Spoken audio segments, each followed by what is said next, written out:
For me, this program was a lot more than just helping people achieve their fitness goals. My whole life, everything that I have in my life, I mean, even my wife, my career, everything really stemmed from fitness.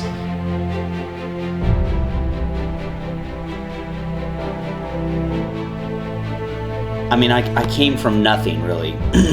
I grew up very poor. I literally grew up in the middle of the mountains in a little log cabin. Barely had running water, only had running water because there was a stream that went right behind the house and pumped water directly out of it. It had an outhouse when my parents first bought it. That's where you went to the bathroom, wasn't an outhouse.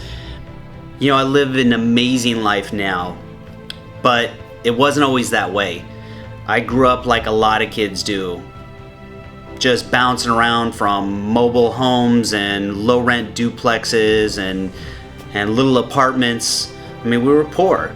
You say, okay, well, I see other people achieve that, but that's for them, you know. Maybe they were, you know, they had that opportunity handed to them, or maybe they just had this road that was paved for them. You know, maybe it was their, you know, Ivy League education, whatever it was. I always thought that there was some ceiling that was preventing me from achieving those things. Minka, come here, please. The kids and work and taking on all these other people's, you know, goals as far as fitness with the 60-day revolution is pretty amazing. I always told James before, with his background and his car accident, that he really needs to get out there and tell his story, because there's so many people that are like him to a certain degree, that have come from, you know, James literally was poor when he was younger. So to have that energy and have that passion to help other people, it doesn't surprise me. And I think watching the love that he has for his kids and all this work that he puts into the 60-day revolution is pretty amazing, to be honest. Everyone always says, yeah, but you don't know what it's like to be me. You know, maybe you've had it easy. Maybe you've always been in shape, or you've always been in the gym, or it's easier for you, or you've got better genetics. Well, I've been there. I've been in the trenches. You know, it took me a long time to build a certain level of, you know, of fitness, to get bigger, to get stronger, and to get leaner. And I've had it all taken away from me. And it really hit an all-time low when it got to the point where I'd completely run out of money. I had no money left at all, and I mean no money left. And, you know, rent was due, no food in the refrigerator, just like kind of reaching the end of the line. And I had a job lined up, and it was in the Bay Area, it's near San Francisco. It was in the technology field. And for me, that was that light at the end of the tunnel. My livelihood depended on this job. But I was driving along, and all of a sudden I saw something in the middle of the road, and it was a pheasant. It was sitting right in the middle of the road, and as I got closer, I honked my horn, and it didn't move. And as I got a little closer, I honked my horn again. All of a sudden it flew up, and it flew right into my windshield. It actually flew through my windshield. And as that happened, my knee-jerk reaction was to swerve, and as soon as I did, I saw a truck coming right at me. So I swerved back, but as soon as I did, the car just fishtailed around, and it came right back, and I hit the truck head on. There was no slowing down, there was no braking. I was doing about 70, he was doing about 65, and we just hit head on. He was driving a big dually, 1-ton four-wheel drive pickup, towing a huge piece of farm equipment. And I was driving a little tiny sports car, and that was it.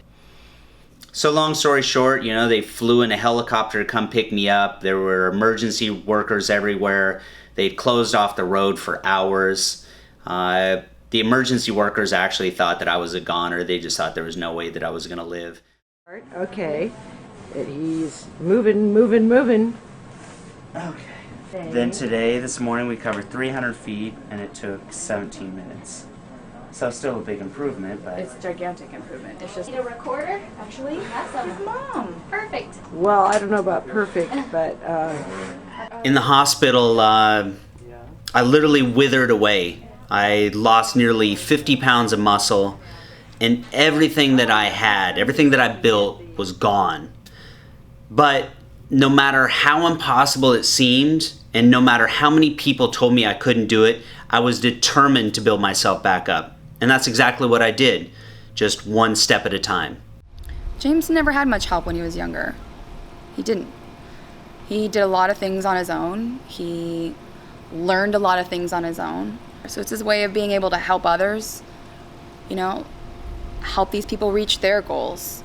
They're able to achieve that. They need to be able to have that mentor that can, you know, tell them that they can do it. You know, at the end of the day, I've been through a lot of stuff in my life. I've been knocked down over and over and over again. And I've come to appreciate those adversities, that it's through those adversities that I've become stronger, and it's helped make me who I am today. And I've learned a lot of things from it. And that's what I want to teach people. And so this program isn't just about getting in shape and achieving your fitness goals. This is about helping people learn these skills where they can achieve success in their life.